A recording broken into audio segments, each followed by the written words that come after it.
ಈಗ ಸೆಂಟ್ರಲ್ನಿಂದ ನಮ್ಮ ರಾಜ್ಯಕ್ಕೆ ಬರಬೇಕಾದಂಥ ಸವಲತ್ತುಗಳನ್ನು ಅವರು ಸೆಂಟ್ರಲ್ನವ್ರು ಕೊಟ್ಟಿಲ್ಲ.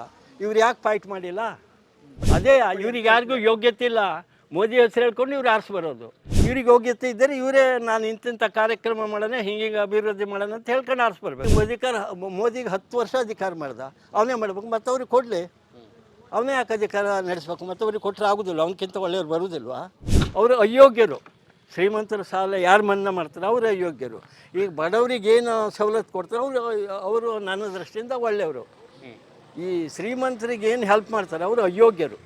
ಅದಕ್ಕಾಗಿ ನನ್ನ ತಿಳಿದ ಮಟ್ಟಿಗೆ ದೇಶ ಉದ್ಧಾರ ಆಗಬೇಕು ಅಂದರೆ ನಿಸ್ವಾರ್ಥ ರಾಜಕಾರಣಿ ಮಾಡಬೇಕು. ಈಗ ಪ್ರಧಾನಮಂತ್ರಿಯಲ್ಲಿ, ಪ್ರೆಸಿಡೆಂಟ್ ಆಗಲಿ, ಚೀಫ್ ಮಿನಿಸ್ಟರಲ್ಲಿ ಎಲ್ಲರೂ ನಮ್ಮ ಸೇವಕರು. ಯಾಕೆ ನಮ್ಮ ಸೇವಕರು ಅಂದರೆ ಆದರ್ಶ ರಾಜಕಾರಣಿಗಳ ಹೆಸರು? ನನ್ನ ಹೆಸರು ಎಸ್ ನಾಯ್ಕ ಅಂತ. ಯಾವ ಊರು? ಇಲ್ಲೇ ಕುಮಟಾ ಹೆಗಡೆ. ನಾನು ಬೆಂಗಳೂರಲ್ಲಿ ಇರ್ತೆ, ಇಲ್ಲೂ ಇರ್ತೆ. ಈಗ ಲೋಕಸಭೆ ಚುನಾವಣೆ ಇದೆಯಲ್ಲ, ಅದ್ರ ಬಗ್ಗೆ ಏನು ಹೇಳ್ತಿದ್ದೀರಾ, ಏನು ಅನಿಸ್ತಾ ಇದೆ ನಿಮಗೆ? ಲೋಕಸಭೆ ಚುನಾವಣೆ ಅಂದರೆ ನಮ್ಮ ದೇಶವನ್ನು ರಾಜಕಾರಣಿಗಳು, ಸರ್ಕಾರಿ ನೌಕರರು ಮತ್ತು ನೀವು ಪ್ರೆಸ್ನವರು ಹಾಳು ಮಾಡ್ತಾಯಿದ್ದೀರ. ನಿಜ ಸ್ಥಿತಿಯನ್ನು ಯಾರೂ ಹೇಳೋದಿಲ್ಲ. ನಿಮಗೆ ಕಾಂಗ್ರೆಸ್ ಬೇಕು ಅಂದರೆ ನೀವು ಕಾಂಗ್ರೆಸ್ ಸಪೋರ್ಟಾಗಿ ಮಾಡ್ತೀರಾ, ಬಿ ಜೆ ಪಿ ಬೇಕು ಅಂದರೆ ಬಿ ಜೆ ಪಿ ಸಪೋರ್ಟಾಗಿ ಮಾಡ್ತೀರಾ. ಎಲ್ಲ ಚಾನಲು ಹಾಗೆ, 1-2 ಚಾನಲ್ ಬಿಟ್ಟರೆ ಇಲ್ಲೊಂದು ಅದೇ ನೋಡಿಬೇಕು, ತೋರಿಸ್ತೇನೆ. ಹಾಗಾಗಿ ನೀವು ಯಾರು ಬಂದರೂ ಅಷ್ಟೇ, ಅಧಿಕಾರಕ್ಕೆ ಯಾರು ಬಂದರೂ ದೇಶ ಸೇವೆ ಮಾಡೋದಿಲ್ಲ, ಅವ್ರ ಸೇವೆ ಮಾಡ್ಕೊಳ್ತಾರೆ. ನನ್ನ ದೃಷ್ಟಿಯಿಂದ ದೇಶ ಮುಖ್ಯ, ಅಧಿಕಾರ ಮುಖ್ಯ ಅಲ್ಲ. ಈಗ ನಾನು ಆ ಕುರಿತು ಮೋದಿ ಒಂದು ಲೆಟ್ರ್ ಬರೆದಿದ್ದೆ, ದೇಶ ಮುಖ್ಯನೇ ಅಧಿಕಾರ ಮುಖ್ಯನೇ ಅಂಥೇಳಿ. ಅವರು ಅದಕ್ಕೇನು ರಿಪ್ಲೈನೇ ಕೊಟ್ಟಿಲ್ಲ. ಯಾರು ಒಂದು ಸಣ್ಣ ಲೆಟ್ರ್ ಬರೆದ್ರೆ ಟಿವಿಲಿ ದೊಡ್ಡದಾಗಿ ಪ್ರೊಪಗಂಡೆ ಮಾಡ್ಕೊಳ್ತಾರೆ. ಅದರಂತೆ ಇವರು ಸಿ ಎಮ್ನೂ ಅಷ್ಟೇ ಭ್ರಷ್ಟಾಚಾರ ನಿರ್ಮೂಲನೆ ಮಾಡಬೇಕು ಅಂಥೇಳಿ ನಾನು ಅವ್ರಿಗೆ ಲೆಟ್ರ್ ಬರೆದಿದ್ದೆ. ಅವರು ಮಾಡೇ ಇಲ್ಲ. ಬಿ ಜೆ ಪಿಯವರಾಗಲಿ, ಕಾಂಗ್ರೆಸ್ನವರಾಗಲಿ. ಈ ಕಾಂಗ್ರೆಸ್ನವರು ಎಂಥ ಖದೀಮರು ಅಲ್ಲಿ ಹೋಗಿ ಸೇರಿದ್ರು, ಅವ್ರು ಒಳ್ಳೆಯವರು ಬಿ ಜೆ ಪಿಗೆ ಅಲ್ವಾ? ಬಿ ಜೆ ಪಿಯವರು ಹಾಗೆ ಇಲ್ಲಿ ಬಂದು ಸೇರಿಕೊಂಡ್ರು, ಇವ್ರಿಗೆ ಅವರು ಒಳ್ಳೆಯವರು. ಈಗ ದೇವೇಗೌಡ ಇದ್ದಾನೆ, ದೇವೇಗೌಡ ತಿರುಗಾಡೋಕ್ಕೂ ಆಗೋದಿಲ್ಲ. ಅವನೇ ಎಂ ಪಿ, ಅವನ ಮಗ ಎಮ್ ಎಲ್ ಎ, ಇನ್ನೊಂದು ಮಗ ಎಮ್ ಎಲ್ ಎ, ಮೊಮ್ಮಗ ಎಂ ಪಿ. ಅವ ಎಂ ಪಿ ಈಗ ಹಾಸ್ಪಿಟಲ್ ಇದು. ಆಮೇಲೆ ಎಲ್ಲ ಅವ್ರ ಕುಟುಂಬದವರೇ ಈಗ ನಿಂತವ್ರು ನೋಡಿ. ಒಂದು ಮೊಮ್ಮಗ ಒಂದು ಎಂ ಪಿ ಸೀಟಿಗೆ ನಿಂತಾನೆ, ಇನ್ನೊಂದು ಮೊಮ್ಮಗ ಎಂ ಪಿ ಸೀಟು, ಇನ್ನೊಂದು ಎಳೆ ಎಂ ಪಿ ಸೀಟು. 3 ಸೀಟ್ ಅವ್ರಿಗೆ, ಅವ್ರ ಕುಟುಂಬಕ್ಕೆ. ಬಟ್ ಏನಂತಾನೆ, ನಾವು ಗೌಡ್ರ ಪರವಾಗಿ ಅಥವಾ ನಾವು ದೇಶದ ಪರವಾಗಿ ಅಂತಾರೆ. ಇದು ಹೌದಾ? ಸಾಧ್ಯ ಇದೆ ಹಿಂಗಾಗಲಿಕ್ಕೆ? ಅಂಥವ್ರನ್ನು ಮೋದಿ ಬಿ ಜೆ ಪಿಯವರು ಸೇರ್ಕೊಂಡು ಗೌರ್ಮೆಂಟ್ ಮಾಡ್ತಾರೆ ಅಂತ ಹೇಳ್ತಾ ಇದ್ದಾರೆ. ಅಂದರೆ ಅಧಿಕಾರ ಬೇಕು ಅಂದರೆ ಯಾರು ನಿಮ್ಗೆ ಒಳ್ಳೆಯವರು. ಈಗ ಸೆಂಟ್ರಲ್ನಿಂದ ನಮ್ಮ ರಾಜ್ಯಕ್ಕೆ ಬರಬೇಕಾದಂಥ ಸವಲತ್ತುಗಳನ್ನು ಅವರು ಸೆಂಟ್ರಲ್ನವ್ರು ಕೊಟ್ಟಿಲ್ಲ. ಇವ್ರು ಯಾಕೆ ಫೈಟ್ ಮಾಡಿಲ್ಲ? ಈಗ ಇಲ್ಲಿ 25 ಎಂ ಪಿಗಳಿದ್ದಾರಲ್ಲ, ಯಾಕೆ ಫೈಟ್ ಮಾಡಿದ್ದು ಮೊದಲೆಲ್ಲ? ಕಾವೇರಿ ನೀರು ಬಗ್ಗೆ ಆಗಲಿ ಅಥವಾ ಇದು ಯಾವುದು ನಿನ್ನ ಜಿ ಎಸ್ ಟಿ ನೋಡಿ. ನಾ ಮೊನ್ನೆ ಒಂದು ಇದು 1000 ಲೀಟರ್ದು ಇತ್ತ ಟ್ಯಾಂಕು, ಅದಕ್ಕೆ 180 ರೂಪಾಯಿ, 1080 ರೂಪಾಯಿ ಜಿ ಎಸ್ ಟಿ. ಅವ್ರು ಯಾಕೆ ಹೋಗಬೇಕು? ಮನೆಯಲ್ಲೇ ಕೂತಿರಲಿ, ಮಾತಾಡೋಕ್ಕಾಗಿಲ್ಲ ಅಂದರೆ ಯಾಕೆ ಆರಿಸಿ ಹೋಗ್ಬೇಕು? ಈಗ ಅವ್ರಿಗೆ ಆ ಯೋಗ್ಯತೆ ಇಲ್ಲಲ್ಲ, ಫೈಟ್ ಮಾಡುವಂಥ ಯೋಗ್ಯತೆ ಇಲ್ಲಲ್ಲ. ಈಗ ತಮಿಳ್ನಾಡಿನಲ್ಲಿ ಬಾಕಿಯವರೆಲ್ಲ ನೋಡಿ, ಅವ್ರು ಹೆಂಗೆ ಫೈಟ್ ಮಾಡ್ತಾರೆ. ಅಲ್ಲಿ ಅವ್ರ ಪಕ್ಷ ನೋಡೋದಿಲ್ಲ, ನಮ್ಮ ರಾಜ್ಯದ ಅಭಿವೃದ್ಧಿ ಬಗ್ಗೆ ನೋಡ್ತಾರೆ. ಇವ್ರು ಹಾಗಲ್ಲ. ಅದೇ ಇವ್ರಿಗೆ ಯಾರಿಗೂ ಯೋಗ್ಯತೆ ಇಲ್ಲ. ಮೋದಿ ಹೆಸರು ಹೇಳ್ಕೊಂಡು ಇವ್ರು ಆರಿಸಿ ಬರೋದು. ಇವ್ರಿಗೆ ಯೋಗ್ಯತೆ ಇದ್ದರೆ ಇವರೇ ನಾನು ಇಂತಿಂಥ ಕಾರ್ಯಕ್ರಮ ಮಾಡೋಣ, ಹಿಂಗೆ ಅಭಿವೃದ್ಧಿ ಮಾಡೋಣ ಅಂತ ಹೇಳ್ಕೊಂಡು ಆರಿಸಿ ಬರ್ಬೇಕು. ಈಗ ಏನು ಎಲೆಕ್ಟ್ರಲ್ ಬಾಂಡ್? ಎಲೆಕ್ಟ್ರಲ್ ಬಾಂಡ್ ಮುಖಾಂತರ ಈಗ ನನಗೆ, ನಾನು ಕೋಟ್ಯಾಧೀಶ, ನಾ ಇಲ್ಲಿಗೆಲ್ಲ ವ್ಯವಹಾರ ಮಾಡ್ತೇನೆ. ನಾನು ಇಡೀ ಇವ್ರು ಬಿಟ್ಟು ಕೇಸ್ ಬುಕ್ ಮಾಡ್ತಾರೆ. ಆಮೇಲೆ ನಾನು ಒಂದು ಅವ್ರಿಗೆ ಇಷ್ಟು ತಳೆದ್ರೆ ನಾನು ಕೇಸು ಇಲ್ಲ, ನಾನು ಒಳ್ಳೆ ವ್ಯಕ್ತಿ ಆಗಿಬಿಡ್ತೇನೆ. ಈ ಥರ ಮೋದಿ ಮತ್ತೆ ಯಾರು ಇದು ಮಾಡಿದವ್ರು? ಮೋದಿನೇ ಅಲ್ವಾ?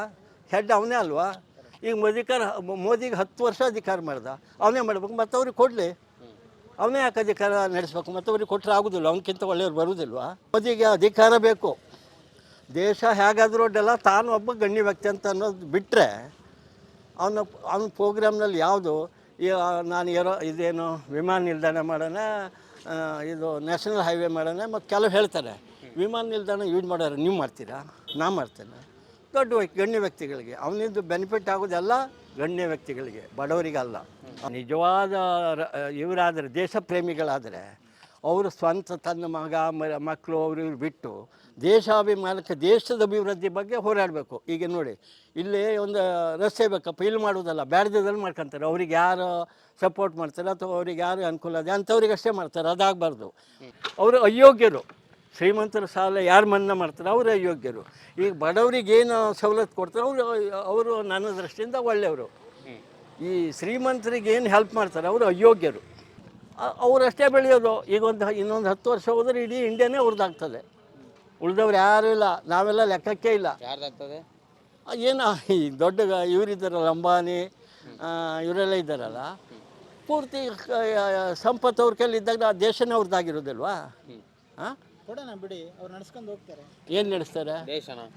ದೇಶನಲ್ಲ, ಅವ್ರದ್ದು ಫ್ಯಾಮಿಲಿ, ಅವ್ರಂದು ಬಂದು ಬಳಗ ಬೆಳೆಸ್ತಾರೆ. ಅವರು ದೇಶ ಬೆಳೆಸೋದಿಲ್ಲ, ತಿಳಿತಾ? ಹಾಗಾಗಿ ಅದು ಆಗಬಾರ್ದು. ಅದಕ್ಕಾಗಿ ನನ್ನ ತಿಳಿದ ಮಟ್ಟಿಗೆ ದೇಶ ಉದ್ಧಾರ ಆಗಬೇಕು ಅಂದರೆ ನಿಸ್ವಾರ್ಥ ರಾಜಕಾರಣಿ ಮಾಡಬೇಕು.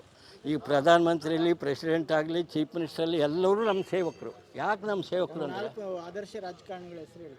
ಹಂಗೆ ನೋಡೋಕೆ ಹೋದರೆ ಎಲ್ಲ ಈಗ ಒಂದು ಕಾಲದಲ್ಲಿ ದೇವರಾಜು, ಇಂದಿರಾ ಗಾಂಧಿ, ಮೊರಾರ್ಜಿ ದೇಸಾಯಿ ಇವರೆಲ್ಲವ ಈ ಸ್ವಲ್ಪ ದುಡಿಯೋರಿಗೆ ಹೆಚ್ಚು ಮಹತ್ವ ಕೊಟ್ಟಿದ್ರು. ಬಟ್ಟು ಇಂದಿರಾ ಗಾಂಧಿಗೂ ಆಮೇಲೆ ಅಧಿಕಾರದ ವ್ಯಾಮೋಹ ಬಂದುಬಿಡ್ತು.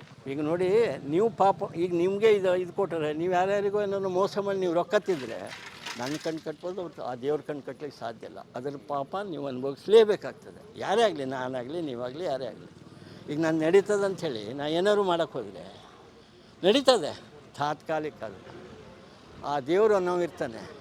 ತಿರುಗ್ತು ಅಂದರೆ ಈಗ ಇಂದಿರಾ ಗಾಂಧಿ ಹೆಂಗಾಯ್ತಾ ಆ ರೀತಿ ಯಾವ ಲೀಡ್ರ್ ಮಾಡಿದ್ರೆ ಅವ್ರಿಗೂ ಮುಂದೆ ಅದೇ ಗತಿ ಆಗ್ತದೆ. ಇವಾಗಲೂ ಹಂಗೆ ಆಗುತ್ತೆ ಅಂತೀರಾ? ಹೌದು, ಅದೇ ಗತಿ ಆಗ್ತದೆ. ನೀವು ನೋಡಿ, ಈಗ ನಮ್ಮದು ಈಗ ನನಗೆ 78 ವರ್ಷ.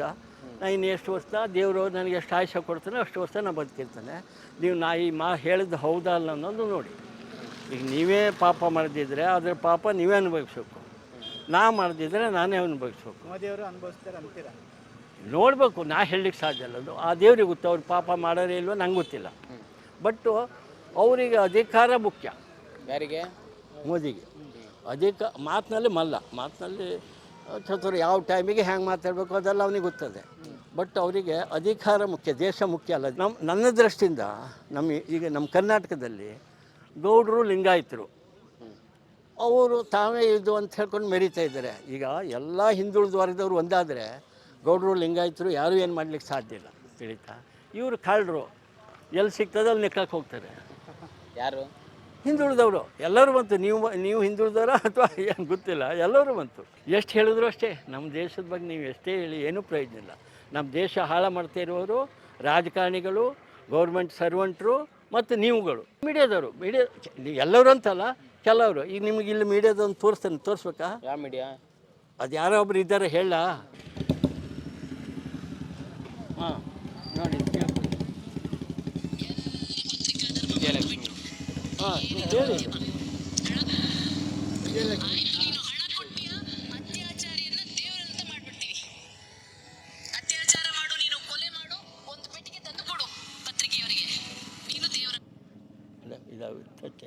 ಹಾಂ, ಇರಲಿ ಗೊತ್ತಾಯ್ತು.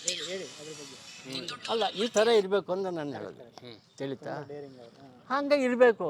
ನೀವು ಬಂದ್ಕೊಂಡು ಇಲ್ಲಿ 4 ಜನದ್ದು ಇದು ತಗೊಂಡು ಹೋಗ್ಕೊಂಡು ಅಲ್ಲಿ ಹೋಗ್ಕೊಂಡು ಮಜಾ ಮಾಡಿ ಹಾಗೆ ಹಿಂಗೆ ಅಂತ ಹೇಳ್ಬಿಡ್ತೀರಾ, ಅದಲ್ಲ. ನಿಮ್ಮ ಅಭಿಪ್ರಾಯನ ಮುಖ್ಯ ಅಲ್ಲ ಯಜಮಾನ್ರೆ. ನಿಮ್ಮಂತರ ಅಭಿಪ್ರಾಯನ ನಾವು ಹಾಕ್ಲೇಬೇಕಲ್ಲ. ಹೌದು, ನಮ್ಮ ಅಭಿಪ್ರಾಯ ಹಾಕಿ, ಮುಖ್ಯ ಹಾಕಿ. ಅದು ಬೇಕು. ನಾನು ನನ್ನ ಅಭಿಪ್ರಾಯ ಅಷ್ಟಂತ ಹಾಕ್ಬೇಕಂತಲ್ಲ, ಮಾತಾಡಿಲ್ಲ, ಇಲ್ಲ. ಹೇಳಿದ್ದೀರಾ? ಹೌದು, ಆಯಿತು. ಅಷ್ಟು ಮಾಡಿ ದೇಶ ಉದ್ಧಾರ ಆಗೋಂಗೆ ಮಾಡಿ.